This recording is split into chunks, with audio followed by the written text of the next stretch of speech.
বিশ্বকাপে সহজ জয়, পাকিস্তানকে হারিয়ে কামব্যাক ভারতের। সময় বদলালেও ইতিহাস বদলায় না। পাকিস্তানের ওপর ভারতের দাপট অব্যাহত। মেয়েদের টি-20 বিশ্বকাপে ফের পাকিস্তানকে হারালো ভারত। বিশ্বকাপে নিজেদের দ্বিতীয় ম্যাচে পাকিস্তানকে 6 উইকেটে হারালো ভারত। এই ম্যাচটা জিতলেও চিন্তায় রাখল অধিনায়ক হরমনপ্রীত কৌরের চোট। ব্যাটিংয়ের সময় ঘাড়ে চোট পান তিনি, আঘাত পেয়ে মাঠ ছাড়েন। নিউজিল্যান্ডের কাছে হারের পর বিশ্বকাপের দৌড়ে টিকে থাকতে গেলে ভারতের কাছে পাকিস্তান ম্যাচ জেতা ছাড়া আর কোনো রাস্তা ছিল না।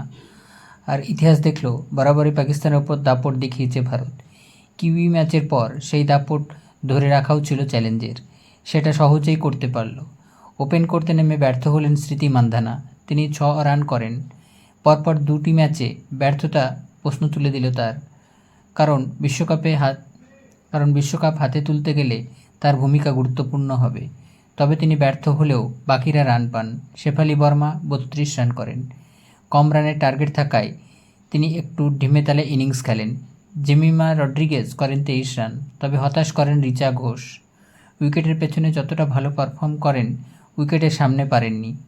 ফাতিমা সানার বলে এগিয়ে খেলতে গিয়ে ব্যাটের কানায় বল লাগান তিনি, গোল্ডেন ডাক হন। হরমনপ্রীত কৌরের 29 রান করে রিটায়ার্ড হার্ট হন।